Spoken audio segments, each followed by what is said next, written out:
कृष्णपदाय कृष्णपृष्ठाय भूतले श्रीमती जय पताका स्वामिनीति नामने नमाचार्य पदाय निताय कृपा प्रदायिने गौरकथा धामोदय नगरगमदायिने नमो विष्णुपदाय कृष्णपृष्ठाय भूतले श्रीमते भक्ति वेदांत स्वामिनीति नामने नमस्ते सरस्वती देवे गौरवाणी प्रचारिणे निर्विशेष शून्यवादी पाश्चात्य देशतारिणे वाञ्छाकल्पतरुभ्यश्च कृपा सिन्धुभ्येव च पतितानां पावनेभ्यो वैष्णवेभ्यो नमो नमः।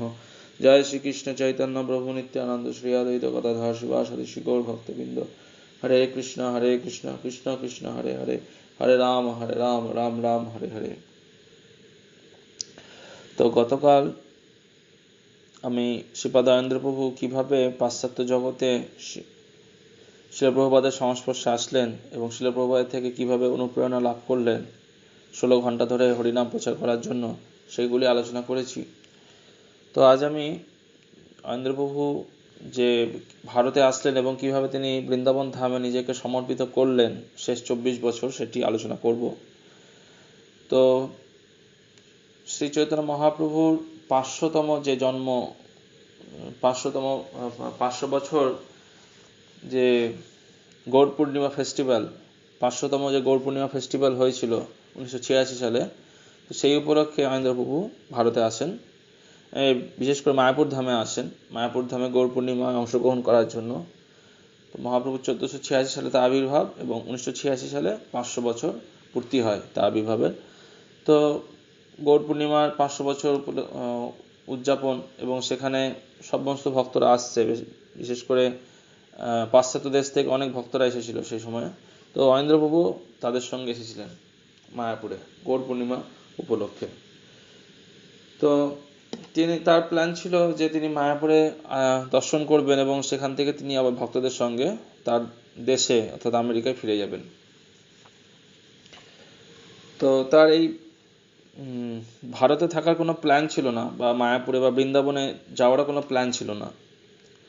তো কিছু ভক্ত তাকে বলেছিলেন যে আপনি যখন ভারতে এসছেন, তো মায়াপুর দর্শন করলেন, মহাপ্রভুর আবির্ভাব স্থান, আপনি যে কৃষ্ণের যে লীলাস্থলী, লীলাভূমি শ্রী বৃন্দাবন ধামও দর্শন করতে পারেন।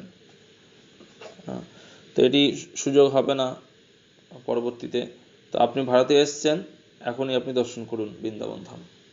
তো আনন্দ প্রভু সেটি বিচার করলেন এবং সেই বছরেই অর্থাৎ 1986 সালে তিনি বৃন্দাবন ধামে গেলেন। এবং বৃন্দাবন ধামে তার থাকার কোনো প্ল্যান ছিল না, তিনি সেখানে তার ফিরে যাওয়ার প্ল্যান ছিল তার দেশে। তো সেখানে একটি গুরুত্বপূর্ণ ঘটনা ঘটে, সেটা আমি এখন বলছি। যে শিল প্রভুপাদ বৃন্দাবনে কৃষ্ণ বলরাম মন্দির, যেটি এখন ইস্কন মন্দির, সেখানে 1975 সালে 24 ঘন্টা ব্যাপী হরিনাম সংকীর্তনের প্রচলন করেছিলেন। অর্থাৎ ননস্টপ অখণ্ড হরিনাম সংকীর্তন তিনি সেখানে শুরু করেছিলেন 1975 সালে শিল প্রভুপাদ। তো কিন্তু ঘটনাক্রমে শিল প্রভুপাদ যখন এই জগৎ থেকে তিনি তার লীলা সংবরণ করলেন, এই জগতে তার লীলা সংবরণ করলেন 1977 সালে। তো তারপর ভক্তরা বৃন্দাবনের ইস্কন মন্দিরের যারা ভক্তরা অবস্থান করতেন, তারা প্রভুপাদের এই ইচ্ছাটাকে সেভাবে গুরুত্ব দিল না। তো এইভাবে 24 ঘন্টা কীর্তন চলল 1975 সাল থেকে 1977 সাল, খুব ভালো। কিন্তু তার পরবর্তীতে 1977 সালে যখন শিল প্রভুপাদ দেহ রাখলেন বৃন্দাবন ধামে, তো আস্তে আস্তে ভক্তদের মধ্যে উৎসাহটা কমতে থাকলো, যে তারা তখন 24 ঘন্টা হরিনাম সংকীর্তন না করে তারা দিনের মধ্যে 18 ঘন্টা সংকীর্তন শুরু করলো। তো এইভাবে হরিনাম সংকীর্তন 18 ঘন্টা থেকে কালক্রমে 16 ঘন্টা, তারপর 10 ঘন্টা, 8 ঘন্টা, তারপর 6 ঘন্টা এবং শেষে 2 ঘন্টা এসে পৌঁছালো। অর্থাৎ শিল প্রভুপাদ চেয়েছিলেন 24 ঘন্টা ননস্টপ অখণ্ড হরিনাম সংকীর্তন হোক বৃন্দাবন ধামে কৃষ্ণ বলরাম মন্দিরে। কিন্তু ভক্তদের গাফিলতির জন্য, ভক্তদের কেয়ারলেস এরকম বিষয়ের জন্য, বিভিন্ন কারণের জন্য ভক্তরা এই 24 ঘন্টা যে সংকীর্তন এটি চালিয়ে নিয়ে যেতে পারল না। তো ধীরে ধীরে 2 ঘন্টা সেই কীর্তন এসে পৌঁছালো, 2 ঘন্টা হলো সারাদিন। এবং এমন সময় আসলো যখন ভক্তরা সে কীর্তন পুরোপুরিভাবে বন্ধ করে দিল। ইসকন মন্দিরে যারা ভক্তরা থাকতেন কৃষ্ণ বলরাম মন্দিরে, তো সেখানে ভক্তরা সম্পূর্ণ কীর্তন বন্ধ করে দিলেন।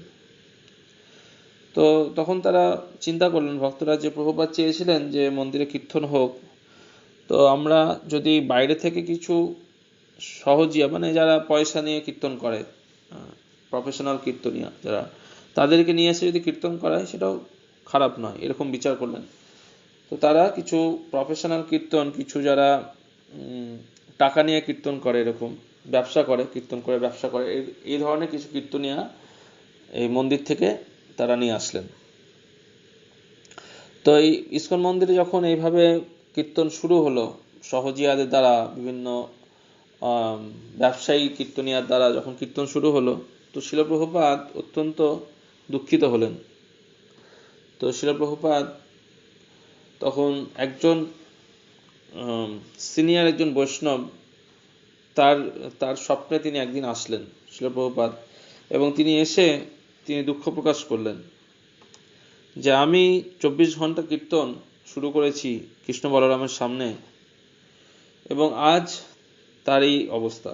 ভক্তরা সেটি চালাতে পারলো না। 24 ঘন্টা থেকে ধীরে ধীরে 16 ঘন্টা, 16 ঘন্টা থেকে 12 ঘন্টা, 12 ঘন্টা থেকে 10 ঘন্টা, তারপর 6 ঘন্টা, এইভাবে তারা সম্পূর্ণভাবে এই কীর্তন বন্ধ করে দিল। এবং পরিণামে তারা সহজিয়া, যাদের কোনো চরিত্র ঠিক নেই, যারা আচরণ ঠিক নেই, তাদের দিয়ে পয়সার বিনিময়ে তারা কীর্তন করাচ্ছে। তো প্রভুপাদ তিনি সে স্বপ্নে সে ভক্তের কাছে কান্না করতে শুরু করলেন যে এইভাবে আমার যে স্বপ্ন ছিল, আমার যে ইচ্ছা ছিল, সেটি পূরণ হলো না। তো সেই সময় যখন অয়েন্দ্রপ্রভু 1986 সালে বৃন্দাবন ধামে যান, তো সেই ভক্ত যার স্বপ্নে শিল প্রভুপাদ এসেছিলেন, সেই ভক্তের সঙ্গে শিল প্রভুপাদের সাক্ষাৎ হয়, এই শ্রীপাদ অয়েন্দ্রপ্রভুর সাক্ষাৎ হয়। তো যেই ভক্তের স্বপ্নে শিল প্রভুপাদ এসে দুঃখ প্রকাশ করেছিলেন যে ইসকন মন্দিরে, এই কৃষ্ণ বলরাম মন্দিরে 24 ঘন্টা যে কীর্তন শুরু হয়েছিল সেটি কালক্রমে বন্ধ হয়ে গেল, এবং তিনি যে কান্না করেছিলেন সে সমস্ত ঘটনা সেই ভক্তটি, যেগুলো তিনি তার স্বপ্নে দেখেছিলেন, সে সম্পূর্ণ ঘটনাটা তিনি অয়েন্দ্রপ্রভুকে জানালেন। এবং অয়েন্দ্রপ্রভু যখন এরকম শুনলেন, তো তিনি অত্যন্ত মর্মাহত হলেন, যে অত্যন্ত কষ্ট পেলেন যে গুরুদেবের এরকম ইচ্ছা ছিল, কিন্তু তা সত্ত্বেও এটি সাফল্যমণ্ডিত হলো না, ভক্তরা এটাকে গুরুত্ব দিল না। তো এটা তিনি সহ্য করতে পারেননি, তিনি কান্না করতে শুরু করলেন। শিল প্রভুপাদের এরকম দুঃখ বিচার করে তিনিও কান্না করতে শুরু করলেন। তো এইভাবে শ্রীপাদ অয়েন্দ্রপ্রভু তখন চিন্তা করলেন যে এত ভক্ত থাকতে এই ভক্তটা যে স্বপ্নের কথা আমাকেই কেন বলল। শিল প্রভুপাদ তার কাছে স্বপ্নে এসে তার দুঃখ প্রকাশ করেছেন, তো সেই কথাগুলো এই ভক্তটা আমাকে কেন বললো এত ভক্ত থাকতে। তো তিনি এরকম বিচার করলেন, এবং তিনি আরো বিচার করলেন যে আমি ওয়াশিংটন ডিসি এবং পরবর্তীতে নিউ ইয়র্কে প্রতিদিন 16 ঘন্টা নগর সংকীর্তন করেছি, এবং তার সঙ্গে আমি অন্যান্য সেবাও করেছি। তো আমার এতে কোনো সমস্যা হবে না যদি আমি এই সেবাটা আমি গ্রহণ করি। শিল প্রভুপাদের যদি আমি এই ইচ্ছাটা পূর্ণ করতে পারি, তবে শিল প্রভুপাদ অত্যন্ত আনন্দিত হবেন। তো তিনি বিচার করলেন, আমি অলরেডি এইভাবে 16 ঘন্টা ধরে কীর্তন করেছি, তো আমি যদি সেটা বৃন্দাবন ধামে শুরু করি, ননস্টপ কীর্তন 24 ঘন্টা কীর্তন যদি শিল প্রভুপাদের ইচ্ছা পূরণ করার জন্য আমি বৃন্দাবন ধামে শুরু করি, তাহলে কি ক্ষতি। তো এইভাবে তিনি চিন্তা করতে করতে তিনি দৃঢ় সংকল্পবদ্ধ হলেন। তিনি সংকল্প করলেন যে আমি বৃন্দাবন ধাম ছেড়ে আমি যাব না, আমি আমার দেশে ফিরে যাব না, এবং এখানে থেকেই আমি আমার সারা জীবন অতিবাহিত করব। এবং শিল প্রভুপাদের যে ইচ্ছা ছিল 24 ঘন্টা ধরে কীর্তন, চালানোর যে ইচ্ছা ছিল শিল প্রভুপাদের, সেটি আমি একাই শুরু করব। তো এরকম সংকল্প নিয়ে তিনি শিল প্রভুপাদের সামনে আসলেন। শিল প্রভুপাদের যে মূর্তি কৃষ্ণ বলরাম মন্দির, তার সামনে এসে তিনি প্রতিজ্ঞা করলেন, হে প্রভুপাদ, আমি আপনার দাস, আমি আপনার শিষ্য অয়েন্দ্র দাস, আমি প্রতিজ্ঞা করছি যে এই কৃষ্ণ বলরাম মন্দিরে পুনরায় 24 ঘন্টা ব্যাপী যে কীর্তন, যে অখণ্ড কীর্তন, অখণ্ড হরিনাম সংকীর্তন, সেটি আবার আমি প্রতিষ্ঠা করব। তো এইভাবে শিল প্রভুপাদের কাছে গিয়ে তিনি সংকল্পবদ্ধ হলেন। তো এটাই হচ্ছে গুরুদেবের সঙ্গে শিষ্যের সম্পর্ক, যে শিষ্য তিনি চাইবেন যে আমি গুরুদেবকে কিভাবে উৎকৃষ্ট মাত্রায় সেবা করতে পারবো, সেটি শিষ্য সবসময় সুযোগ খোঁজে। তো শিল প্রভুপাদের জীবনেও আমরা দেখেছি যে শিল প্রভুপাদ কিভাবে তার নিজের জীবনকে তার গুরুদেবের সেবাতে সম্পূর্ণরূপে নিযুক্ত করেছিলেন। তো এটি হচ্ছে একজন ভক্তের সঙ্গে, তার একজন শিষ্যের সঙ্গে একজন গুরুদেবের সম্পর্ক। তো শিষ্য কখনো চাইবে না যে আরো অনেকে আছে, তো আমি কেন একা সেবা করব, এরকম প্রকৃত শিষ্যের মনোভাব এরকম হবে না। তো এটাই আনন্দপ্রভু দেখাচ্ছেন। আনন্দপ্রভু চিন্তা করতে পারতেন যে এরকম তো অনেক শিষ্য রয়েছে প্রভুপাদের, তো আমি কেন একা এই সেবাটা গ্রহণ করব, এটা অত্যন্ত কঠিন সেবা। 24 ঘন্টা ব্যাপী একা এই জিনিসটাকে শুরু করা এটা সাধারণ বিষয় ছিল না। তো শিবাদয়ানন্দ প্রভু তিনি একজন শিষ্য হিসাবে তার গুরুদেবের মনোবাঞ্ছা পূরণ করার জন্য তিনি এই কঠিন সেবাকেও তিনি গ্রহণ করেছিলেন এবং অত্যন্ত আগ্রহের সঙ্গে তিনি এই সংকল্পবদ্ধ হয়েছিলেন যে আমি এই বৃন্দাবন ধাম ছেড়ে কোনোদিন যাব না।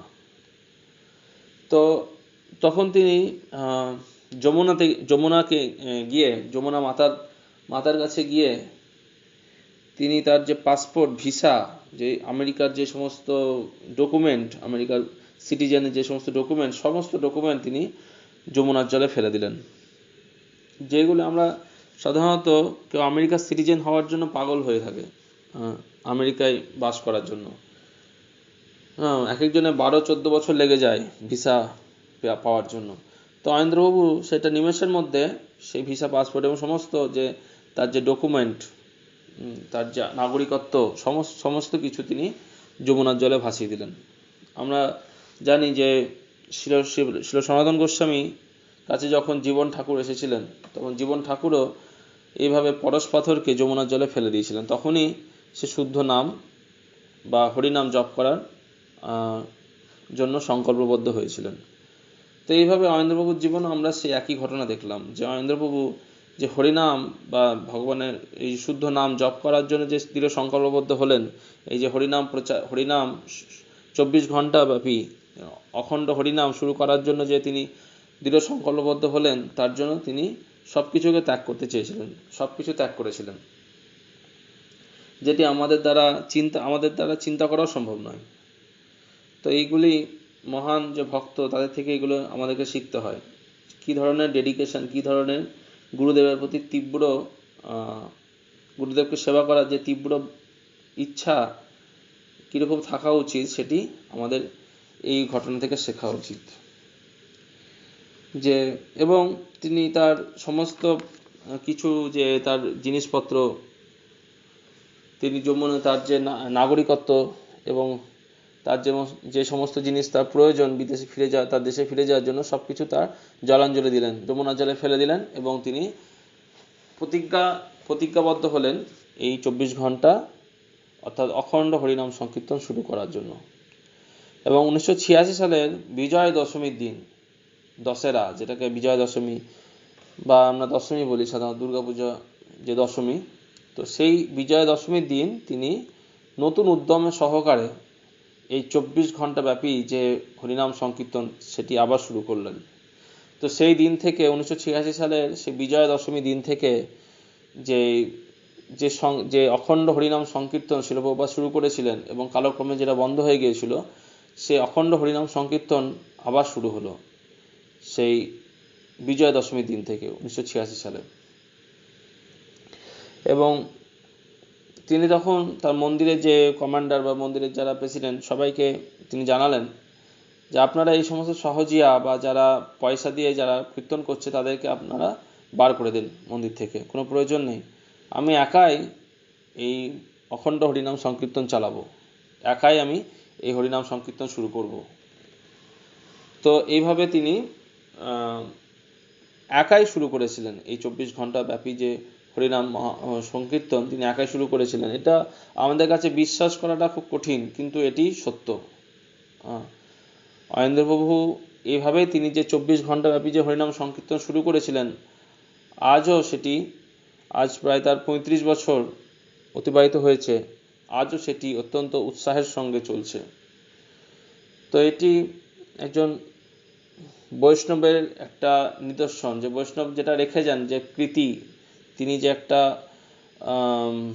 তিনি আমাদের কাছে একটি নিদর্শন বা একটা উদাহরণ প্রতিষ্ঠা করে গেছেন, সেটি তার মাধ্যমে তিনি আমাদের কাছে সারা জীবন বেঁচে আছেন, শ্রীপাদ অয়েন্দ্র প্রভু। তো আমরা যদি আজও বৃন্দাবন যাই, সেই অখণ্ড হরিনাম সংকীর্তনে যোগদান করি, আমরা আজও শ্রীপাদ অয়েন্দ্র প্রভুর যে উপস্থিতি অনুভব করতে পারব। তো এইভাবে তিনি শুরু করলেন 24 ঘন্টা ব্যাপী যে হরিনাম মহামন্ত্র কীর্তন। তা আমরা সাধারণত 16 মালা জপ করতে আমাদের হিমশিম খেয়ে যায়, যে 16 মালা জপ 2 ঘন্টা করতেই আমাদের সমস্ত মানে অনেক পরিশ্রান্ত হয়ে যায় আমরা। তো এটাই হচ্ছে নামের রুচি। নামের রুচি যখন হয় তখন আমাদের 24 ঘন্টাও আমাদের কোনো সমস্যা হয় না হরিনাম জপ করার জন্য। তো অয়েন্দ্রপ্রভু এইভাবে তার যে কমফোর্ট জোন, অর্থাৎ যে আরামপ্রদ অবস্থা ছিল, তিনি বিদেশে আরামপ্রদ অবস্থাতে ছিলেন, সেই আরামপ্রদ অবস্থাকে তিনি তুচ্ছ করেছিলেন, তুচ্ছ জ্ঞান করে তিনি বর্জন করেছিলেন। তো এটি হচ্ছে শিষ্যের কর্তব্য, যে শিষ্য তার গুরুদেবকে সেবা করার জন্য সে আরামপ্রদ যে অবস্থা সেটিও ত্যাগ করতে পারেন। তো অয়েন্দ্রপ্রভু চিন্তা করতে পারতেন যে আমি বৃন্দাবনে এসেছি, দর্শন করে আবার দেশে ফিরে যাব, আমি সেখানেও সেবা করতে পারি। কিন্তু সেখানেও তিনি সেবা করতে পারতেন বিদেশে গিয়ে, কিন্তু শিল প্রভুপাদের যে ইচ্ছা ছিল বৃন্দাবন ধামে অখণ্ড হরিনাম সংকীর্তন শুরু করার বা চালানোর যে শিল প্রভুপাদের ইচ্ছা ছিল, সেই ইচ্ছাটা পূরণ হতো না। সেজন্য প্রকৃতপক্ষে যারা উত্তম শিষ্য, তারা গুরুদেব যেটাতে প্রসন্ন হন, যে সেবাটাতে প্রসন্ন হন, সেই সেবাটা তারা গ্রহণ করেন, যদিও সেই সেবাটা তাদের কাছে খুব একটা আরামপ্রদ হয় না, সেটাই কিন্তু উত্তম শিষ্যরা গ্রহণ করেন। আর সাধারণ যারা কনিষ্ঠ শিষ্য বা মধ্যম শিষ্য, তারা তাদের নিজের ইচ্ছা মতন নিজের আরামপ্রদ অবস্থাকে বজায় রেখে যে সেবা, সেইগুলিকে তারা করতে থাকে। তো শিল প্রভুপাদ এইভাবে তার আরামপ্রদ অবস্থা বৃন্দাবনকে পরিত্যাগ করে তিনি আমেরিকায় পদার্পণ করেছিলেন তার গুরুদেবকে প্রসন্ন করার জন্য। তো এটাই হচ্ছে আমাদের পরম্পরা। তো এইভাবে আমরা দেখলাম যে শিল প্রভুপাদের যে একনিষ্ঠ শিষ্য অয়েন্দ্রপ্রভু, যে তার জীবনে যে একটি জয় পেয়েছিলেন শিল প্রভুপাদ থেকে, যে গতদিন আমি আলোচনা করেছি যে নিউ ইয়র্ক মন্দিরে তিনি একটি মাত্র জয় পেয়েছিলেন, এবং তার মাধ্যমে তিনি 16 ঘন্টা ব্যাপী এই হরিনাম সংকীর্তন প্রচার করতেন। তো এই বৃন্দাবন ধামেও কিন্তু সেটি তিনি শুরু করলেন। সেই একটি মাত্র জয় লাভ করেছিলেন, তার অনুপ্রেরণাতে তিনি এসব বৃন্দাবন ধামে এই অখণ্ড হরিনাম সংকীর্তন শুরু করলেন। এবং মাঝে মাঝে যখন তিনি একাই হরিনাম সংকীর্তন চালাতেন, পুরো সারাদিন সারা রাত অখণ্ড হরিনাম সংকীর্তন একাই চালাতেন, এবং 10 মিনিটের জন্য হয়তো রাস্তা দিয়ে কেউ যাচ্ছেন, তার হয়তো প্রসাদের টাইম, কিছু প্রসাদ পাবেন, তো সেই সময় তিনি রাস্তাতে কেউ যেতেন, কোনো রিক্সাওয়ালা বা কোনো এরকম মানুষ যেতেন, তো তাদেরকে তিনি ডাকতেন 10 মিনিটের জন্য বসুন, হিন্দিতে ডাকতেন তাদেরকে, হিন্দিতে তাদের সঙ্গে কথা বলতেন এবং তাদেরকে বলতেন আপনারা 10 মিনিটের জন্য এখানে বসুন, কোনো রকমে 10 মিনিটে কীর্তনটা চালিয়ে নিয়ে যান, আমি যাব, আমি শুধু প্রসাদ পেয়ে জাস্ট যাব, প্রসাদ পেয়ে চলে আসবো। তো এইভাবে তিনি যেতেন, 10 মিনিটের মধ্যে ফিরে চলে আসতেন। তিনি কোনো রকম তার মধ্যে আরাম করার বা ইচ্ছা, বা তার মধ্যে কোনো রিল্যাক্স করার ইচ্ছা কিছুই ছিল না। তো তিনি প্রতি মুহূর্তটাকে তিনি কাজে লাগিয়েছিলেন এই হরিনাম সংকীর্তন করার জন্য। তো বৃন্দাবনের যে গার্ড, বৃন্দাবন ইস্কন মন্দিরের যে কৃষ্ণমোহন মন্দিরের যে গার্ড, তিনি বলতেন যে সারা রাত্রে কোথাও কোনো দিকে আলো জ্বলে না, কোথাও কোনো দিকে শব্দ পাওয়া যায় না। এই আশ্রমে সবাই ঘুমাচ্ছে, আশ্রম পুরো নিশ্চুপ, এবং সারা শহর এই বৃন্দাবনে কোথাও কোনো আওয়াজ নেই, সবাই ঘুমাচ্ছে সারা রাত্রে। তো যখন সেই গার্ড তার উপলব্ধিতে বলছেন, সেই পাহারাদার, যে আমি যখন রাত 2টোর সময় মাঝে মাঝে ঘুম থেকে উঠতাম, যে ঘুমিয়ে পড়তেন তিনি, তো ঘুম থেকে যখন উঠতেন রাত 2টোর সময়, তখন তিনি দেখতেন চারিদিক নিশ্চুপ, কোনো জায়গায় কোনো আওয়াজ নেই, সবাই ঘুমাচ্ছে, গোটা বৃন্দাবন ঘুমাচ্ছে, আশ্রম ঘুমাচ্ছে, আশ্রমবাসী ঘুমাচ্ছে, শুধুমাত্র মন্দির কক্ষ থেকে শুধু হরিনাম সংকীর্তন ভেসে আসছে রাত 2টোর সময়। তো এই ছিল অয়েন্দ্রপ্রভুর সেবা। রাত্রিবেলায় অয়েন্দ্রপ্রভু কোনো সময় তিনি বিরক্ত ভাব নিয়ে তিনি এই হরিনাম করতেন না। তিনি সবসময় উৎসাহের সঙ্গে এবং গুরুদেবকে প্রসন্ন করার জন্য এটা করেছেন। তিনি নিজের ইচ্ছাতে তিনি এই সেবাটা গ্রহণ করেছেন, কেউ তাকে এই সেবাটা চাপিয়ে দেয়নি। তো এইভাবে আমরা দেখতে পারি যে শ্রীপাদ অয়েন্দ্রপ্রভু কিভাবে এই হরিনাম সংকীর্তনের যে স্ট্যান্ডার্ড, তিনি কোথায় সেটি পৌঁছে দিয়েছিলেন। অখণ্ড হরিনাম সংকীর্তন তিনি একা হাতে শুরু করেছিলেন, এবং পরবর্তীকালে তার সঙ্গে একজন ভক্ত আসেন, তার নাম নিতাই প্রভু, এবং নিতাই প্রভু আসার পরে তিনি 12 ঘন্টা উনি করতেন, 12 ঘন্টা অয়েন্দ্রপ্রভু করতেন। এইভাবে শিফটিং করে করে 24 ঘন্টা কীর্তন চালানো হতো, এবং কোনো সময় যদি কেউ অসুস্থ হতো তখন তার জায়গায় আবার অয়েন্দ্রপ্রভুকেই আবার 24 ঘন্টা কীর্তন চালানোর জন্য সেবা গ্রহণ করতে হতো। এভাবে আমরা দেখব যে তৎকালীন যে বৃন্দাবন ধাম, তখন 1986 সালে, আজ থেকে প্রায় 34 বছর আগে, তখন বৃন্দাবনে এত কিছু ফেসিলিটি ছিল না, এত ঘরবাড়ি, এত দোকান, এত লাক্সারিয়াস জীবন, যেগুলো হচ্ছে এত আরামপ্রদ জীবন তখন ছিল না। তখন বৃন্দাবন খুব ঘন বন, চারিদিকে জঙ্গল। তো সেই অবস্থাতে অয়েন্দ্রপ্রভু সেখানে তিনি বৃন্দাবন ধামে এত কষ্ট করে এই হরিনাম সংকীর্তন চালাতেন 24 ঘন্টা ধরে, অষ্টপ্রহর। এবং সেখানে বৃন্দাবনে এই যে গরম, যারা বৃন্দাবন গেছেন গ্রীষ্মকালে, তো সেই গরমে, এবং এত কনকনে ঠান্ডা, শীতকালে যেমন ঠান্ডা, গ্রীষ্মকালে তেমন গরম বৃন্দাবনে, তো তার মধ্যেও তিনি কোনো সময় তিনি কোনো রকম বাধা বা কোনো রকম যে বলছে কৃষ্ণ ভক্তি অহৈতুকী, অপ্রতিহতা, এটা হচ্ছে কৃষ্ণ ভক্তি, শুদ্ধ ভক্তির একটি লক্ষণ, অপ্রতিহতা। অর্থাৎ কোনো কিছু কৃষ্ণ ভক্তির পথে কৃষ্ণ ভক্তিকে প্রতিহত করতে পারবে না। তো শ্রীপাদ অয়েন্দ্রপ্রভুকে কোনো কিছু বাধা সৃষ্টি করতে পারেনি।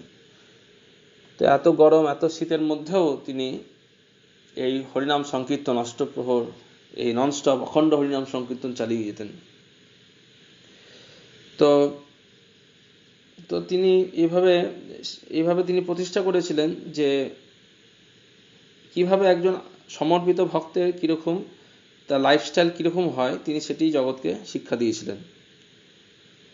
এবং ভক্তরা বলেন যে তার ঘরে ওই অত গরমেও তার ঘরে কোনো ফ্যান বা কোনো রকম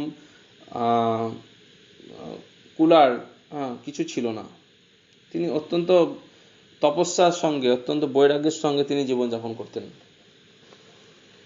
এবং তখনকার দিনে যে সুস্বাস্থ্যের জন্য কোনো ভালো খাবার জল, পানীয় জলও ব্যবস্থা ছিল না বৃন্দাবনে। তো অয়েন্দ্রপ্রভুকে অনেক দূর থেকে গিয়ে হ্যান্ড পাম্প টিপে টিপে জল নিয়ে আসতে হতো খাবার জন্য।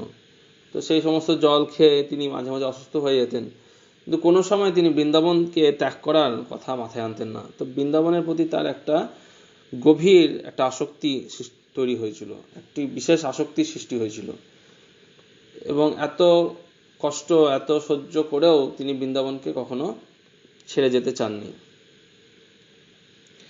তো আমরা দেখব যে কিভাবে তার ধামের যে নিষ্ঠা ছিল, ধামের নিষ্ঠাগুলো আমরা একে একে দেখব। তো তার আগে আমি শ্রীপাদ অয়েন্দ্র প্রভুর যে বিগ্রহ সেবা সেটির সম্পর্কে বলি। যে বিগ্রহ সেবা, তার ঘরে প্রায় 2500 মতন শালিগ্রাম শিলা ছিল। শালিগ্রাম শিলা, তো শালিগ্রাম শিলা তিনি কোনোদিন বাইরে থেকে জোগাড় করতেন না। এমন নয় যে তিনি যেতেন সেখান থেকে তুলে আনতেন, এরকম নয়।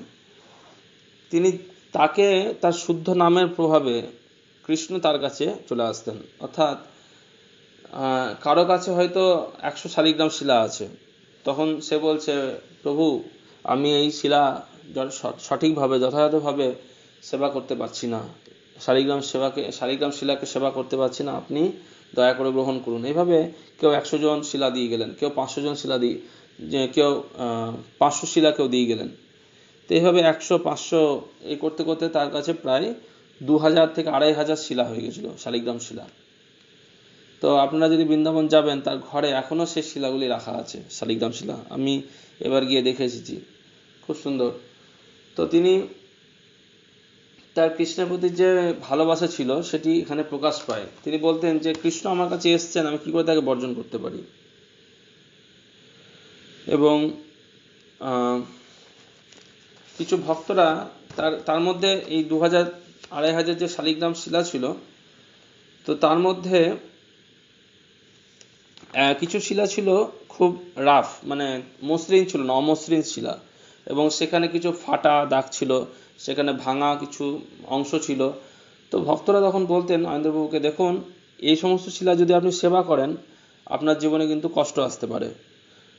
কারণ শালিগ্রাম শিলা যদি সঠিকভাবে না হয়, মানে যদি কিছু ফল্ট থাকে বা কোনো ত্রুটি থাকে কোনো শিলাতে, সেই শিলা সেবা করলে তার জীবনে দুঃখ কষ্ট আসতে পারে, এরকম ভাবে বলছিলেন সে ভক্তরা অয়েন্দ্রবাবুকে। তো তখন অয়েন্দ্রবাবু তাদেরকে বললেন যে দেখুন, আমি যদি কৃষ্ণকে, এই শালিগ্রাম শিলা অভিন্ন কৃষ্ণ থেকে অভিন্ন, আমি যদি কৃষ্ণকে ত্রুটিপূর্ণ জেনে তাকে বর্জন করি, তাহলে আমার মধ্যে এত ত্রুটি রয়েছে, কৃষ্ণ তাহলে আমাকে বর্জন করার, আমাকে প্রতিবার আমাকে বর্জন করবেন।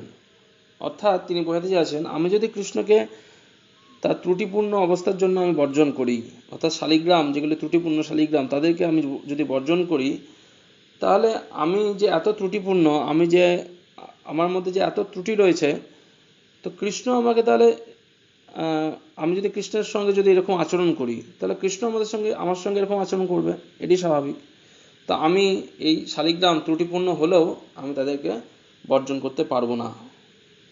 এটি হচ্ছে তার সিদ্ধান্ত ছিল, কতটা ডেডিকেশন ছিল তার। এবং তার ঘরে গৌরনীতার সুন্দর বিগ্রহ ছিল, তিনি সেবা করতেন, সেটি এখনো রয়েছে, খুব সুন্দর। তার নাম হচ্ছে নিতাই শচীসুত। তো সেই প্রসঙ্গে একটি ঘটনা রয়েছে। একবার একটি সংকীর্তন বাস সেই নর্থ ইন্ডিয়ার কোনো জায়গায় যেতে যেতে বাসটি পাল্টি খায়, এবং সেখানে ভক্তরা সেখান থেকে, বাস থেকে নেমে তারা অন্যত্র পলায়ন করে, ছেড়ে চলে যায় সে বাসটা থেকে। এবং সেখানে এক গৌরনীতায় বিগ্রহ ছিল বাসে। যেমন আমরা জানি সংকীর্তন বাসে গৌরনীতায় বিগ্রহ থাকে, যে আমাদের মায়াপুর সংকীর্তন থেকে বাসগুলো যায় বুক ডিস্ট্রিবিউশনের জন্য। তো সেখানে যে গৌরনীতায় বিগ্রহ, সেটি কোনো ক্রমে অয়েন্দ্রবাবু জানতে পারেন যে এরকম একটা বাসের মধ্যে, সংকীর্তন বাসে একটি গৌরনীতায় বিগ্রহ পড়ে রয়েছে, বাসে কেউ নেই। তো অয়েন্দ্রবাবু সঙ্গে সঙ্গে সেখানে যান এবং সেখান থেকে সেই গৌরনীতাইকে তুলে আনেন তার ঘরে, এবং গৌরনীতাইকে তুলে এনে তাকে নতুন করে সেবা যত্ন শুরু করেন, এবং তার নাম রাখেন নিতাই শচীসুত। এবং সেই নিতাই শচীসুত, আমরা আগামীকাল আমি আলোচনা করব যে সেই নিতাই শচীসুত যে নিত্যানন্দ প্রভু, সে নিত্যানন্দ প্রভুর চরণে কি আঁকড়ে ধরেই তার জীবনের শেষ সময়টা, অর্থাৎ তার জীবনের শেষ মুহূর্তেতে তিনি তার নিত্যানন্দ প্রভুর চরণকে আঁকড়ে ধরেই তিনি এই জগৎকে পরিত্যাগ করেছিলেন। তো নিতাই শচীসুত তার সেবিত বিগ্রহ ছিল, অত্যন্ত প্রাণের বিগ্রহ ছিল তার। তো 2011 সালে, 2000 2 কি 1 সালে যখন ওয়ার্ল্ড ট্রেড সেন্টার যখন ধ্বংস হয়, সালটা আমার পরিষ্কার মনে নেই, তখন সেটাকে টুইন টাওয়ার বলা হতো। আমেরিকার যে ওয়াশিংটন ডিসিতে টুইন টাওয়ার ছিল, ওয়ার্ল্ড ট্রেড সেন্টার, তো লাদেন যেটাকে ধ্বংস করে দেয়। তো সেই ঘটনাটা অয়েন্দ্রবাবুকে কিছু ভক্ত শোনালেন তখন, যে অয়েন্দ্রবাবু দেখুন আপনার দেশে এরকম ঘটেছে। তো অয়েন্দ্রবাবু তিনি কোনো রকম দেশের প্রতি কোনো রকম ইমোশন না দেখিয়ে বা কোনো রকম তার মোহ তার ছিল না, এটা আমার জন্মভূমি, এটা আমার দেশ, এরকম কোনো মোহ ছিল না। তিনি সঙ্গে সঙ্গে তিনি বললেন যে হে ভগবান, আমার জীবনে যেন এরকম ধ্বংস, আমার জীবনে যেন এরকম কোনো দিন না আসে যে আমার যে এই টুইন টাওয়ার, অর্থাৎ এই যে নিতাই শচীসুত, এই যে দুটো টাওয়ার আমার জীবনে রয়েছে, টুইন টাওয়ার মানে দুটো টাওয়ার। তো অয়েন্দ্রবাবু বলছেন আমার জীবনে যে এই দুটো টাওয়ার রয়েছে গৌরনিতাই, এই গৌরনিতাই যেন কোনোদিন ধ্বংস না হয়, এই গৌরনিতাই যেন সারা জীবন অক্ষত থাকে। তো আমরা দেখবো অয়েন্দ্রপ্রভু যখন দেহ ছাড়লেন, তো সেই সময় পরিস্থিতিটা আমি আগামীকাল আলোচনা করব কিভাবে ঘটনা হয়েছিল। তো আমরা এইভাবে গৌরনিতাইয়ের প্রতি তার যে সেবা মনোভাব, সেটি অত্যন্ত গৌরনিতাই, এবং সেখানে রাধারানী ছিল তার সেবিত বিগ্রহ, এবং 3000 শালিগ্রাম শিলা ছিল। তার অত্যন্ত ভাবভক্তির স্তরে তিনি ছিলেন, তিনি ভাবভক্তির সঙ্গে তিনি তাদেরকে সেবা করতেন। এবং তিনি যে রাধা শ্যামসুন্দর বিগ্রহকে তিনি ড্রেসিং করতেন, তার ড্রেসিং ছিল অত্যন্ত নিপুণ, মানে সেরকম ড্রেসিং কেউ করতে পারতেন না তার মতো। তো জননিবাস প্রভু একবার বলছিলেন যে জননিবাস প্রভু বলছিলেন যে শিল তমাল কৃষ্ণ গোস্বামী মহারাজ আমাকে একবার বলেছিলেন যে তুমি যাও দেখে আসো যে বৃন্দাবন ধামে অয়েন্দ্র প্রভু কিভাবে রাধা শ্যাম সুন্দরের ড্রেসিং করে। তো তুমিও সেখান থেকে শিখে এসে রাধা মাধবের ড্রেসিং করো। তো এইভাবে জননিবাস প্রভু স্বীকার করেছিলেন যে তমাল কৃষ্ণ মহারাজ তিনি অয়েন্দ্র প্রভুর যে এই ড্রেসিং সেটি দর্শন করে অত্যন্ত আনন্দিত হয়েছিলেন, এবং সেটি পরবর্তীকালে জননিবাস প্রভুর কাছে এসে সে প্রস্তাব রাখেন যে তুমি বৃন্দাবনে যাও, অয়েন্দ্র প্রভুর যে ড্রেসিং, যে রাধা শ্যামসুন্দরকে যেভাবে ড্রেসিং করে, যেভাবে শৃঙ্গার করে, সে শৃঙ্গার তুমি দেখে এসো। তো এই ছিল অয়েন্দ্র প্রভুর মানে শুদ্ধ ভক্তি ভাবে সবকিছু তার এক্সেলেন্ট, অর্থাৎ কোনো কিছু অদ্বিতীয়ভাবে তিনি সবকিছু করতে পারতেন। এবং তার যে বিল্ডিং ছিল কৃষ্ণ বলরাম মন্দিরে, যে ব্রহ্মচারী আশ্রমে যিনি যেখানে থাকতেন তো সেখানে তিনি সেকেন্ড ফ্লোরে থাকতেন, এবং সেকেন্ড ফ্লোরে প্রত্যেকটা ফ্লোরের দেওয়ালে তিনি বৃন্দাবনের মাটি, গোবর, জল এবং কিছু উপাদান দিয়ে তিনি খুব সুন্দর সুন্দর শিল্প, বিভিন্ন লীলাগুলি সেখানে এঁকেছিলেন। সো আপনারা যখন বৃন্দাবনে যাবেন সেখানে অবশ্যই দর্শন করবেন অয়েন্দ্রপ্রভু যে হাতের কাজ, এত সুন্দর দেওয়ালে গোবর্ধন ধারণ করেছেন কৃষ্ণ, এবং বিভিন্ন রকম লীলাগুলি তিনি শুধুমাত্র গোবর, বৃন্দাবনের মাটি এবং গোমূত্র দিয়ে তিনি সেগুলিকে তৈরি করেছিলেন, সেই সমস্ত লীলা চিত্রপটগুলিকে। তো এগুলো অবিশ্বাস্য।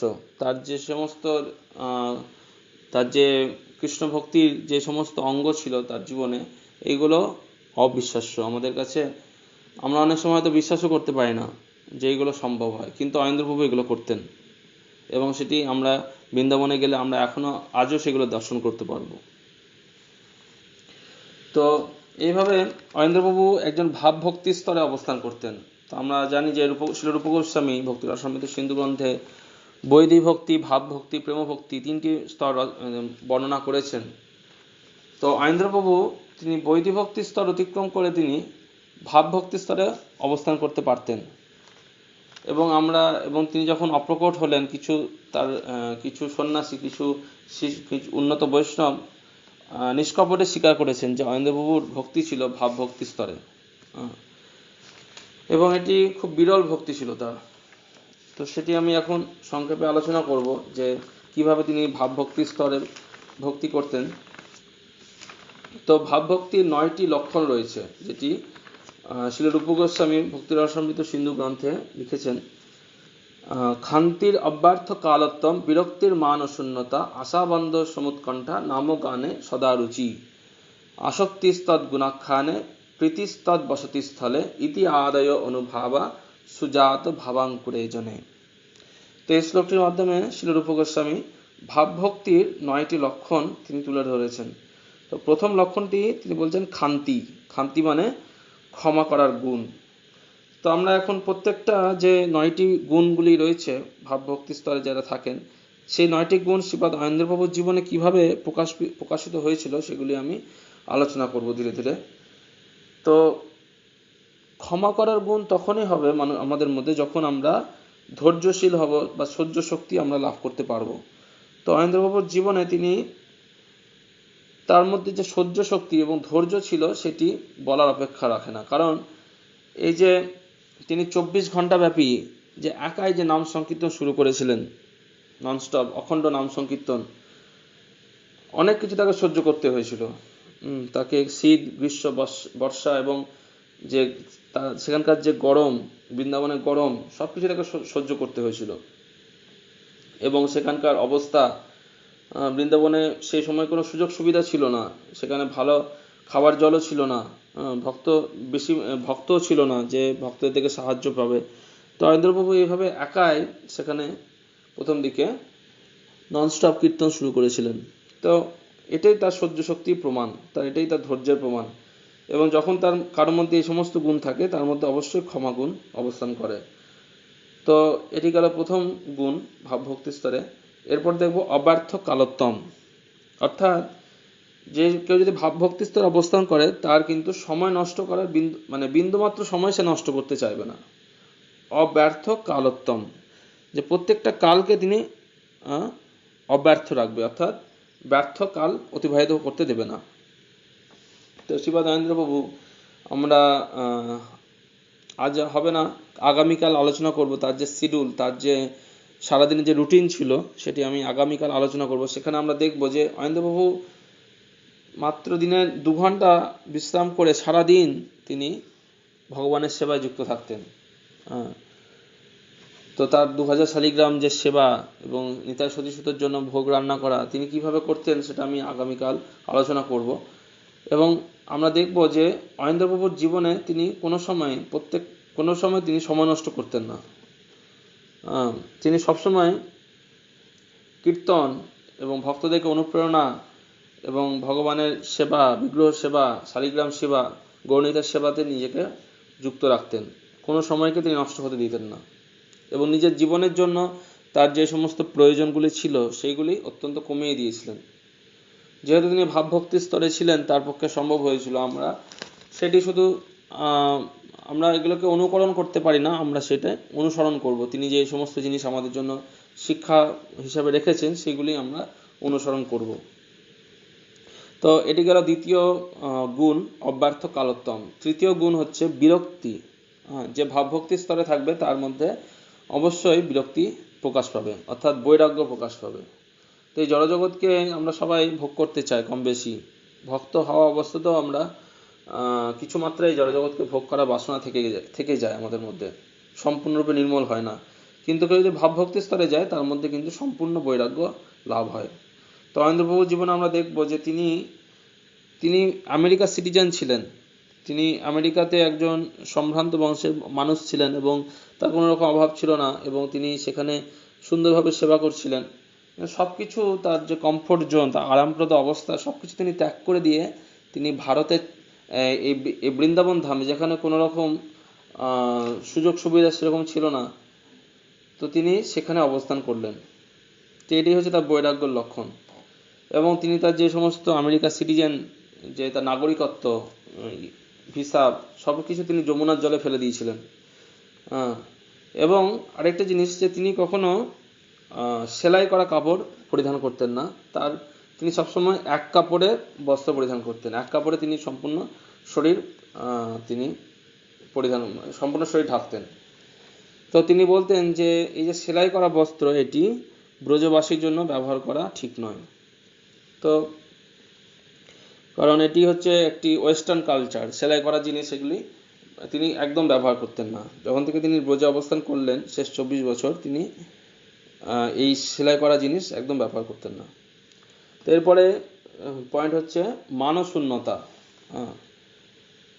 বিরক্তি, তারপরে হচ্ছে মানশূন্যতা। মানশূন্যতা মানে যে নিজের কোনো মান তিনি আকাঙ্ক্ষা করতেন না, যে আমাকে সম্মান করবে এরকম তার আকাঙ্ক্ষা থাকবে না, বরং সে অন্যকে মানদান করবে। যেটা আমরা জানি চৈতন্য মহাপ্রভু বলেছেন, অমানিনা মানদেন কীর্তনীয় সদাহরি। তো এরকম যদি কেউ হতে পারে তবে সে সদা কীর্তন করতে পারবে। তো অয়নবাবুর জীবনে আমরা এরকম দেখবো যে তিনি সম্পূর্ণ মানশূন্য ছিলেন এবং তিনি তার সারাদিনের যে রুটিন ছিল, আমি আগামীকাল আলোচনা করব সেটি।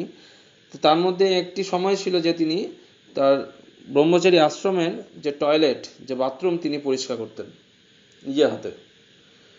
তিনি তিনি কখনো বিচার করতেন না যে আমি শিল প্রভুপাদের শিষ্য, শিল প্রভুপাদের থেকে আমি দীক্ষা নিয়েছি এবং আমি কত উন্নত বৈষ্ণব এবং আমি 24 ঘন্টা ননস্টপ কীর্তন শুরু করেছি এবং আমি এত শালিগ্রাম শিলা আমি সেবা করি। তো এরকম বিচার তার ছিল না। তিনি অমানী হয়ে তিনি সকলের সেবা করেছেন।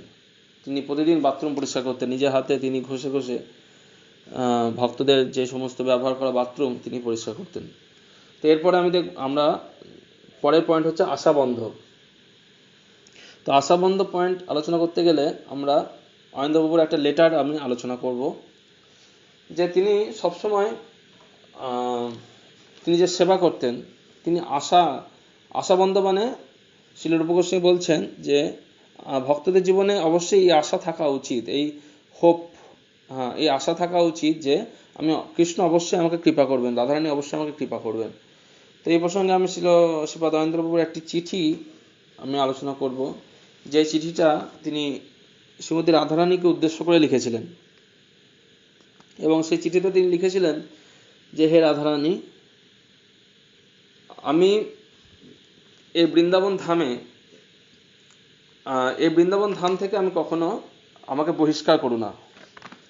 তিনি রাধারানীকে লিখেছিলেন যে তুমি হচ্ছে বৃন্দাবনের অধীশ্বরী, তুমি হচ্ছে বৃন্দাবনের প্রকৃত সেবিকা, মানে প্রকৃত অধীশ্বরী, তুমি বৃন্দাবনেশ্বরী। তো তুমি যদি চাও কাউকে এই বৃন্দাবনে রাখতে পারো, আবার যদি চাও তুমি তাকে বার করে দিতে পারো বৃন্দাবন থেকে। তো তুমি আমাকে কখনো বৃন্দাবন থেকে বার করবে না, এটা তোমার প্রতি আমার প্রার্থনা। কখনো আমাকে ব্রজের বাইরে বার করে দিও না। এবং এমনকি আমি দ্বারকার বা বৈকুণ্ঠের লক্ষ্মীর দ্বারা সেখানে বা লক্ষ্মীদের কৃপা লাভ করে আমি বৈকুণ্ঠেও যেতে চাই না, বা আমি দ্বারকাতেও যেতে চাই না। আমি প্রতিক্ষণে আমি বৃন্দাবন ধামে থাকতে চাই, আমি বৃন্দাবনে থাকারই আমি একমাত্র অভিলাষী। আমরা তুলসী আরতির সময় বলি যে এই মোর অভিলাষ বিলাস কুঞ্জে দিও বাস। তো আমরা এইভাবে আমরা তুলসী দেবীর সময় যখন আমরা আরতি করি, তুলসী আরতির সময় আমরা বলি যে কর মোরে বৃন্দাবনবাসী। তো আমরা সবাই বৃন্দাবনবাসী হওয়ার জন্য প্রার্থনা করি প্রতিদিন তুলসী মহারানীর কাছে। তো শ্রীপাদ অয়নেন্দ্রপ্রভু এইভাবে শ্রীমতী রাধারানীর কাছে প্রার্থনা করেছিলেন একটি চিঠির মাধ্যমে, যে রাধারানী আমাকে কখনো বৃন্দাবন থেকে বার করে দিও না, তুমি হচ্ছে বৃন্দাবনের অধীশ্বরী। তো আমি এমনকি বৈকুণ্ঠে, এমনকি দ্বারকাতেও আমি যেতে চাই না, যেখানে লক্ষ্মী রয়েছেন আমি সেখানেও যেতে চাই না। আমি শুধুমাত্র তোমার এই যে ধাম বৃন্দাবন ধামেই থাকতে চাই। এমনকি যদি বৃন্দাবনের একটি যে শূকর, সে শূকরের যদি বিষ্ঠা, সে বিষ্ঠার একটা পোকার উপর যদি আমার জন্ম হয় তাও আমি সেটা স্বীকার করব, কিন্তু আমি বৃন্দাবনের বাইরে আমাকে কখনো রাখবে না, এটি তোমার প্রতি আমার প্রার্থনা।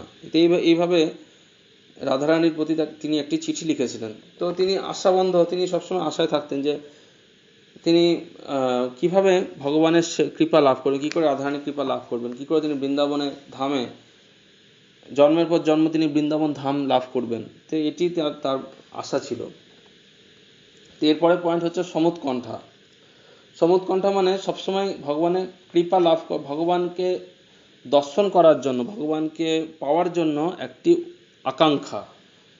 একটি স্পৃহা বা একটি তীব্র বাসনা, এটি হচ্ছে সমুৎকণ্ঠা। তো এই প্রসঙ্গে একটি ঘটনা রয়েছে অনিন্দ্রবাবুর জীবনে। তো একবার অনিন্দ্রবাবু রাত্রিবেলায় তার যে পাশের ঘরে একজন মহারাজ থাকতেন, ধনুর্ধর মহারাজ তার নাম। তো সেই ধনুর্ধর মহারাজ তিনি গুরুকুলের হেডমাস্টার ছিলেন, বৃন্দাবন গুরুকুলের। তো সেখানে ধনুর্ধর মহারাজের ঘরের বাইরে দরজায় নক করছেন রাত্রি, তখন তখন মধ্যরাত্রি, 1টা-2টো এরকম মধ্যরাত্রিতে গিয়ে।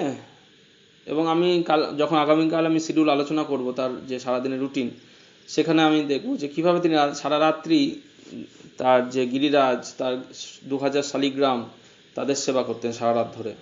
তো একদিন রাত্রে হঠাৎ করে তিনি তার ঘরের পাশে যে ধনুর্ধর মহারাজ থাকতেন, ধনুর্ধর মহারাজের ঘরে গিয়ে নক করছেন, দরজাতে নক করছেন, দরজা ধাক্কা দিচ্ছেন। তো মাঝরাতে এরকম কে দরজা ধাক্কা দিচ্ছে এরকম, ধনুর্ধর মহারাজ উঠে দরজা খুলে দেখছে অনিন্দ্রবাবু দাঁড়িয়ে আছেন দরজার বাইরে। তো অনিন্দ্রবাবুকে দেখে চমকে গেছে, কি ব্যাপার, আপনি কেন এরকম রাত্রিবেলা কেন দরজা ধাক্কা দিচ্ছেন? তো অ্যাকচুয়ালি অনিন্দ্রবাবু তিনি সেই সময় এমন একটি ভাবের স্তরে ছিলেন, তিনি যেহেতু শালিগ্রাম সেবা করছিলেন এবং তার সেবার স্তরে ছিলেন, তখন তিনি একটা ভাবের স্তরে ছিলেন। তো তার তখন বাহ্য জ্ঞান সেরকম সেই মুহূর্তে ছিল না, যে এখন কার কি অবস্থা তিনি বিচার করতে পারেননি। তিনি এমন একটা ভাবের স্তরে ছিলেন এবং তার একটা উৎকণ্ঠা ছিল যে আমি কবে কৃষ্ণকে লাভ করব, কবে আমি কৃষ্ণের কাছে ফিরে যাব, এরকম একটা উৎকণ্ঠা সবসময় কাজ করতো তার মধ্যে। তো সেই ধনুর্ধর মহারাজ যখন জিজ্ঞেস করলেন, আপনি কেন এসছেন, বলুন আপনার কি সেবা করতে পারি, তখন অনিন্দ্রবাবু ধনুর্ধর মহারাজকে জড়িয়ে ধরলেন। ধনুর্ধর মহারাজকে জড়িয়ে ধরে বললেন, মহারাজ, আর কত জীবন, আর কত দিন আমাকে কৃষ্ণকে দর্শন না করে থাকতে হবে? আমাকে আর কতদিন এইভাবে কৃষ্ণ বিরহে কাটাতে হবে? আমি কবে কৃষ্ণকে দর্শন করতে পারবো? কবে আমি কৃষ্ণের কাছে ফিরে যেতে পারবো? তো এইভাবে যখন ধনুর্ধর মহারাজ রাত্রিবেলা এইভাবে শুনছেন অনিন্দ্রবাবুর থেকে, মানে ধনুর্ধর মহারাজকে তাকে আলিঙ্গন করে তার শরীরকে আন্দোলিত করছেন, তাকে শরীরকে দুলিয়ে দুলিয়ে তাকে জিজ্ঞেস করছেন, কবে আমি ভগবানের কাছে ফিরে যাব, কবে আমি শ্যামসুন্দরকে দর্শন করতে পারবো, কবে আমি শ্যামসুন্দরকে সে কৃপা লাভ করতে পারবো, আর কত জন্ম আমাকে অপেক্ষা করতে হবে? তো এটাই হচ্ছে সমুৎকণ্ঠা। সবসময় আমাদের উৎকণ্ঠা থাকতে হবে যে কবে আমি ভগবানের কৃপা লাভ করতে হবে। এটাই হচ্ছে আমরা দেখলাম যে অনিন্দ্রবাবুর জীবনে এইভাবে এই যে গুণ সমুৎকণ্ঠা তিনি প্রকাশিত করেছিলেন।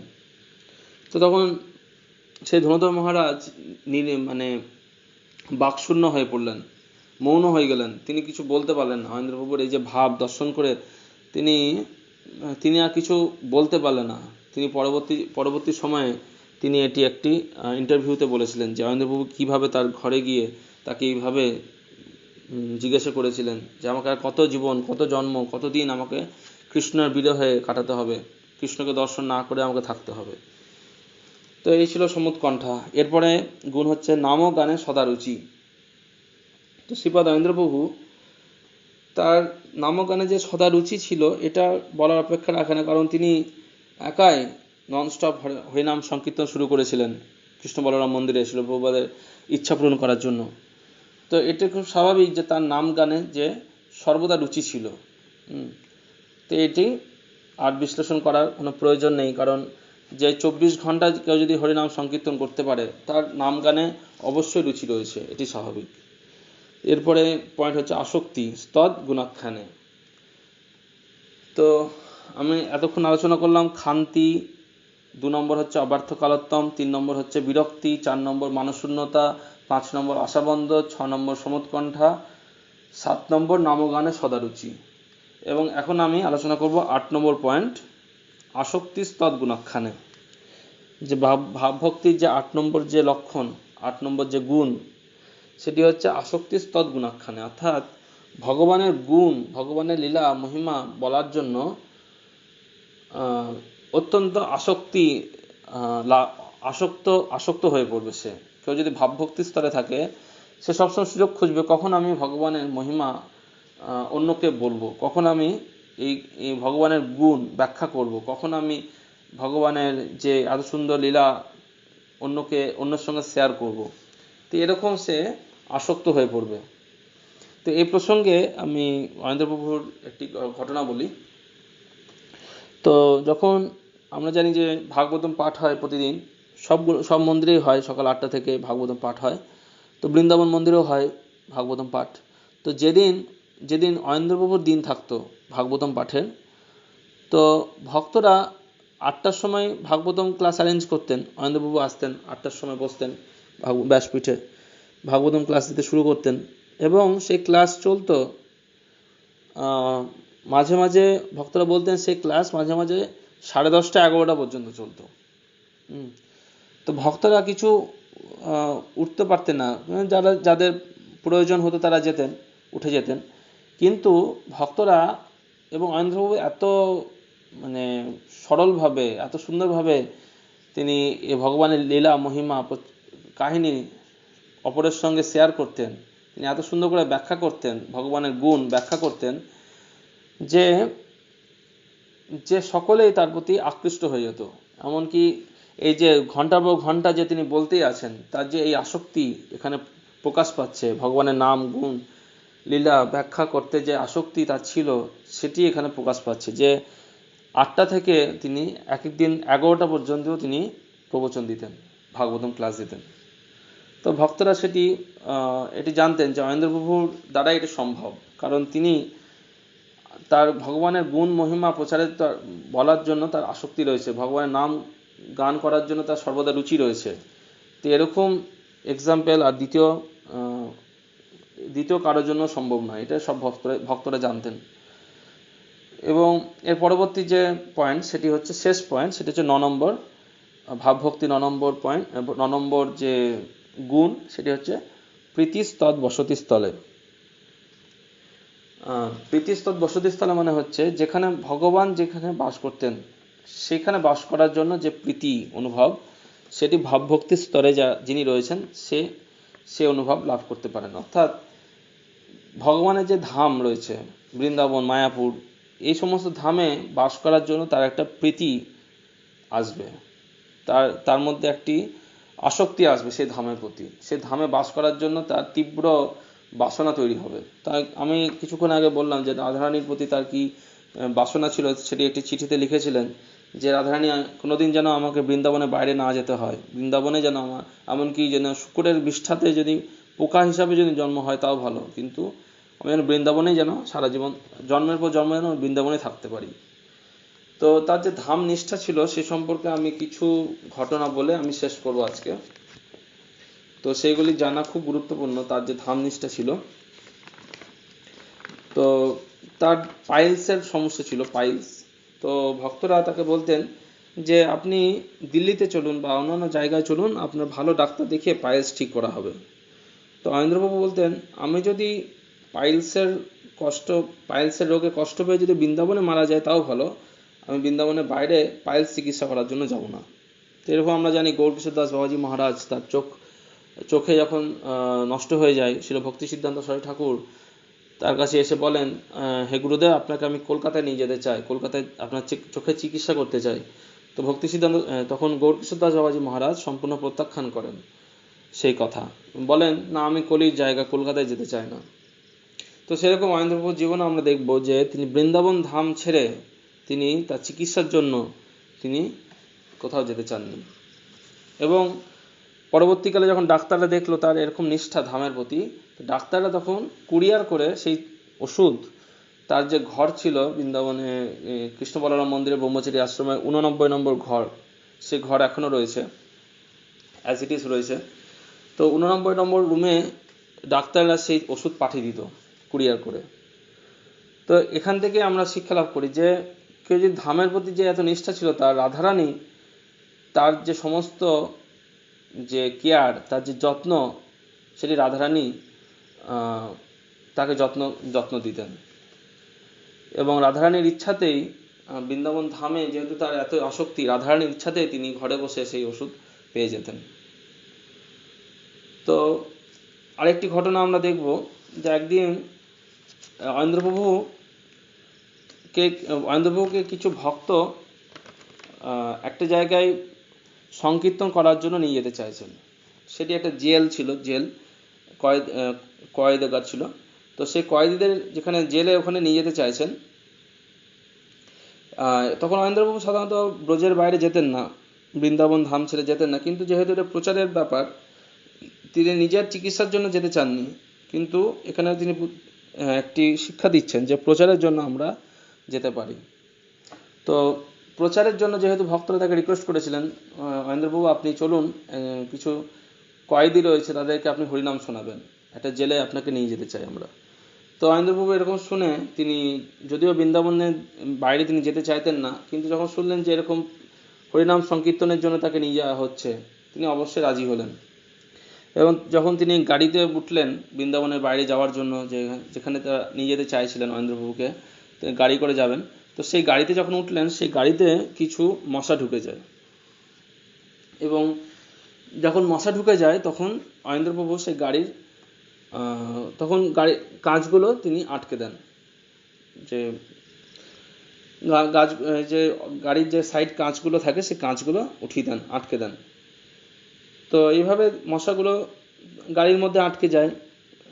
এবং যখন বৃন্দাবন ধামের যে বৃন্দাবনের যে বাউন্ডারি বা সীমানা যখন ক্রস হতে যাচ্ছেন, সেই মুহূর্তে তিনি সেই কাঁচের জানলা খুলে সমস্ত মশাকে আবার বার করে দিলেন। তো তখন সে ড্রাইভার চিন্তা করলেন যে এতক্ষণ উনি জানলাটা আটকেছিলেন, হঠাৎ জানলাটা খুলে মশাগুলোকে বার করে দিলেন। তখন তিনি জিজ্ঞেস করলেন, আচ্ছা মহারাজ, আপনার খুব সমস্যা হচ্ছিল না? এই মশাগুলো আপনাকে খুব ডিস্টার্ব করছিল না? তখন অয়ন্দ্রবাবু বললেন যে আপনি কি বলছেন, এই মশা হচ্ছে রাধারানীর সহচর, এরা বৃন্দাবন, এরা ব্রজবাসী। এরা এরা এরা কেন আমাকে সমস্যা দিবে? আমি এদের সঙ্গ পাওয়ার জন্য আমি এদেরকে এতক্ষণ আটকে রেখেছিলাম, এতক্ষণ এদেরকে ধরে রেখেছিলাম যাতে করে না বেরিয়ে যেতে পারে, যাতে করে আমি এই মশাগুলোর সঙ্গ লাভ করতে পারি। কারণ এরা হচ্ছে ব্রজবাসী, এরা রাধারানীর সঙ্গী। তো আমি তাদের সঙ্গ লাভ করার জন্য এদেরকে আটকে রেখেছিলাম এতক্ষণ। তখন সেই ড্রাইভার তখন জিজ্ঞেস করলেন, তাহলে আপনি এখন কেন খুলে দিলেন? তখন অয়ন্দ্রবাবু বলছেন, তার জন্য কারণ হলো যে যেহেতু আমি বৃন্দাবনের বাইরে চলে এসেছি, বৃন্দাবন বাউন্ডারি ক্রস করেছি, সেজন্য আমি চাই না যে এই মশাগুলোকে বৃন্দাবনের বাইরে নিয়ে যেতে। কারণ এরা ব্রজবাসী, আমি যদি এদেরকে বৃন্দাবনের বাইরে নিয়ে যাই, যদি আটকে রাখি, আমার সঙ্গে যদি রেখে দিই, তাহলে এরা বৃন্দাবনের বাইরে চলে যাবে। এবং বৃন্দাবনের বাইরে যদি তারা প্রাণত্যাগ করে, তাহলে এটা তাদের চরণে আমার অপরাধ হয়ে যাবে। তারা ব্রজবাসী, তারা ব্রজে তাদের থাকার কথা। আমি কেন তাদেরকে বৃন্দাবনের বাইরে নিয়ে যাব? তাই যখনই বৃন্দাবনের বাউন্ডারি ক্রস হচ্ছে বা বৃন্দাবনের সীমানা যখনই পেরালো, তাই আমি তাদেরকে এই জানলা খুলে তাদেরকে বার করে দিলাম। তো এই ছিল তার মুড, এই ছিল তার ব্রজবাসী বা ব্রজের প্রতি তার যে ভালোবাসা, এরকম ভালোবাসা ছিল তার।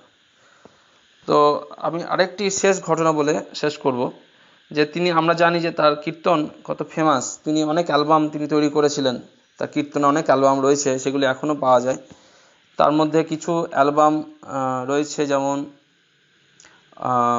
Dust of Braj Vilas, Vrindavan mellows, তারপর prayers to the dust of Braj, এই সমস্ত অনেক অ্যালবাম তিনি তৈরি করেছিলেন।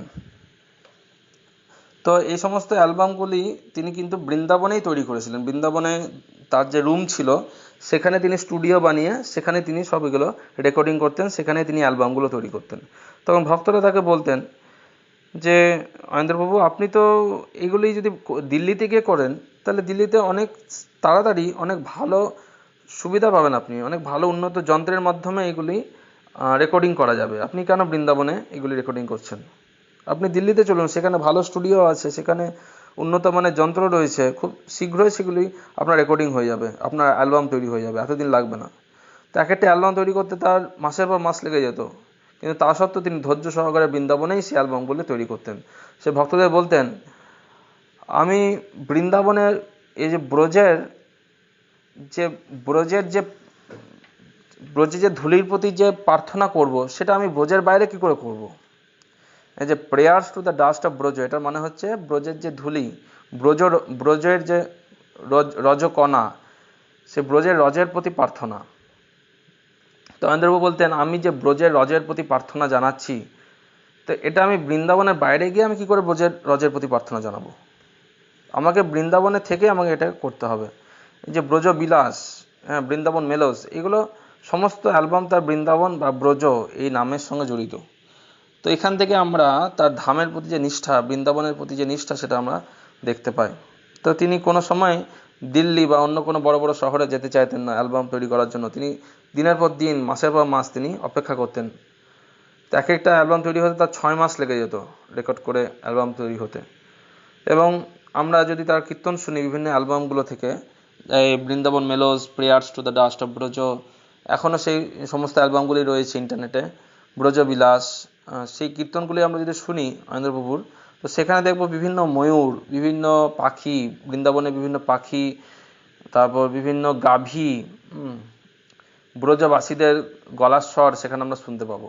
সেখানে ময়ূর ডাকছে, কোকিল ডাকছে, বিভিন্ন পাখি ডাকছে, গাভীরা ডাকছে, সেই সমস্ত ব্যাকগ্রাউন্ডে অয়নেন্দ্রবাবু তার কীর্তনের সঙ্গে সেই সমস্ত ব্যাকগ্রাউন্ডে এই সমস্ত সাউন্ড, বৃন্দাবনের যারা হচ্ছে যারা ব্রজবাসী, তারা ব্রজবাসী, তো সমস্ত ব্রজবাসীদের তিনি শব্দ রেকর্ডিং করতেন।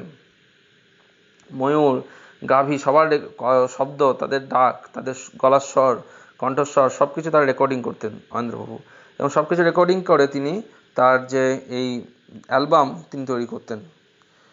তো তিনি চাইতেন যে যারা বৃন্দাবনের বাইরে থাকে, যারা ব্রজের রস আস্বাদন করতে পারে না, তারা যেন আমার এই কীর্তন, আমার এই অ্যালবাম শুনে যেন ব্রজের সংস্পর্শে আসতে পারে, ব্রজের যে ভাব, ব্রজের যে যে রস, সেই রস যেন তারা পেতে পারে। তো এটি তার বাসনা ছিল। এবং তিনি বিভিন্নভাবে তার ব্রজের প্রতি যে ভালোবাসা তিনি প্রদর্শন করেছিলেন। তো এইভাবে আমরা দেখব যে অয়নেন্দ্রপ্রভু ধীরে ধীরে তার শেষ 24 বছর তিনি বৃন্দাবনে সম্পূর্ণরূপে তার যে শেষ 24 বছর তিনি অতিবাহিত করেছিলেন। এবং তিনি একা হাতে এই 24 ঘন্টা ননস্টপ হরিনাম সংকীর্তন শুরু করলেন শিল প্রভুপাদের কথা রাখার জন্য। তো এইভাবে আমরা আজ আলোচনা করলাম যে কিভাবে যে অয়নেন্দ্রপ্রভুর মধ্যে ভাবভক্তির সবগুলি লক্ষণ প্রকাশ পেয়েছিল, 9টি লক্ষণ, যেটি শিল রূপ গোস্বামী ভক্তিরসামৃত সিন্ধু গ্রন্থে লিখেছেন, যেটি বৈদিক ভক্তির পরে যেটি অর্জন করতে হয়, ভাবভক্তি। তো ভাবভক্তি তিনি অর্জন করেছিলেন। তো ভাবভক্তির সমস্ত লক্ষণগুলি তার ছিল: ক্ষান্তি, অবার্থ কালোত্তম, বিরক্তি, মানশূন্যতা, আশাবন্ধ, সমুৎকণ্ঠা, নবগানে সদারুচি, আসক্তিস্তৎ গুণাখ্যানে এবং প্রীতিস্তৎ বসতিস্থলে। তো এইভাবে আমরা অয়নেন্দ্রপ্রভুর যে লীলা মহিমা সেটি আলোচনা করার চেষ্টা করলাম। এবং আরও অনেক কিছু বলার রয়েছে তার সম্পর্কে, বৃন্দাবন তার যে লীলা রয়েছে, অনেক কিছু বলার রয়েছে, কিন্তু সময়ের অভাবের জন্য আমি সংক্ষেপে বলার চেষ্টা করলাম। এবং আমি আগামীকাল 27 জুন অয়নেন্দ্রপ্রভুর, অর্থাৎ আগামীকাল যে হেরা পঞ্চমী, অয়নেন্দ্রপ্রভুর যে তিরোভাব তিথি, সেই সম্পর্কে আমি, এবং অয়নেন্দ্রপ্রভুর যে রুটিন, সারাদিনের যে রুটিন ছিল, তার যে কীভাবে তিনি 24 ঘন্টাকে অতিবাহিত করতেন, সেইগুলি আমি আগামীকাল আলোচনা করব। তো আপনারা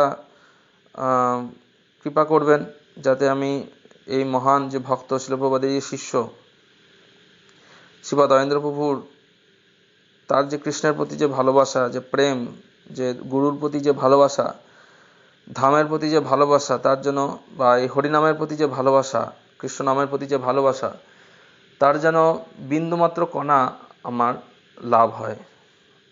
তা এটি আমার প্রার্থনা তার চরণে। তো আজ এই পর্যন্তই। আগামীকাল অয়নেন্দ্রপ্রভুর যে শেষ যে লীলা, অপ্রকট লীলা, সেটি আমি আলোচনা করব। বাঞ্ছা কল্পতরুভ্যশ্চ কৃপা সিন্ধুভ্যেব চ পতিতানাং পাবনেভ্যো বৈষ্ণবেভ্যো নমো নমঃ।